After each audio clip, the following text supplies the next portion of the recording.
বাড়ি ভাড়া বৃদ্ধির দাবিতে জাতীয় প্রেস ক্লাবের সামনে অবস্থান নেয়া এমপিওভুক্ত শিক্ষক কর্মচারীদের লক্ষ্য করে সাউন্ড গ্রেনেড ছুড়ে ছত্রভঙ্গ করে দিয়েছে পুলিশ।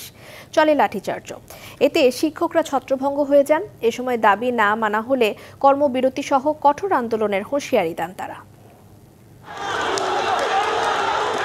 রবিবার সকালে দেশের বিভিন্ন প্রান্ত থেকে শিক্ষক কর্মচারীরা এসে জড়ো হন জাতীয় প্রেস ক্লাবের সামনে। এ সময় ২০% হারে বাড়ি ভাড়া, চিকিৎসা ভাতা বাড়ানোর পাশাপাশি সার্বজনীন বদলি ব্যবস্থা চালুর দাবিতে অবস্থান কর্মসূচি পালন করে তারা।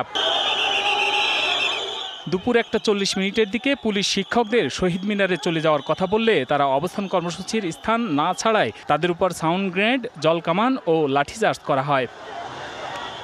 দাবি না মানা হলে সারা দেশের শিক্ষা প্রতিষ্ঠানে পাঠদান বন্ধ সহ লাগাতার কর্মসূচির মাধ্যমে আন্দোলন চালিয়ে যাওয়ার হুঁশিয়ারি দেন আন্দোলনকারীরা।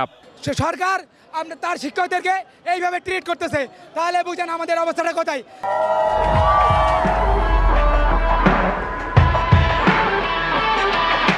আমাদের যেহেতু রাষ্ট্রের কোনো প্রয়োজন নাই, আমাদেরকে মেরে ফেলুক।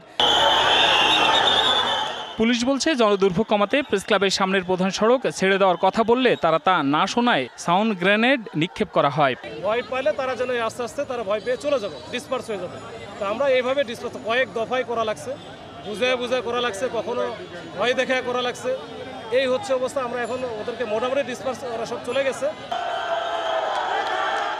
এ সময় কয়েকজন শিক্ষককে আটকের কথা স্বীকার করে তিনি বলেন তারা জাতির বিবেক জিজ্ঞাসাবাদ শেষে ছেড়ে দেওয়া হবে।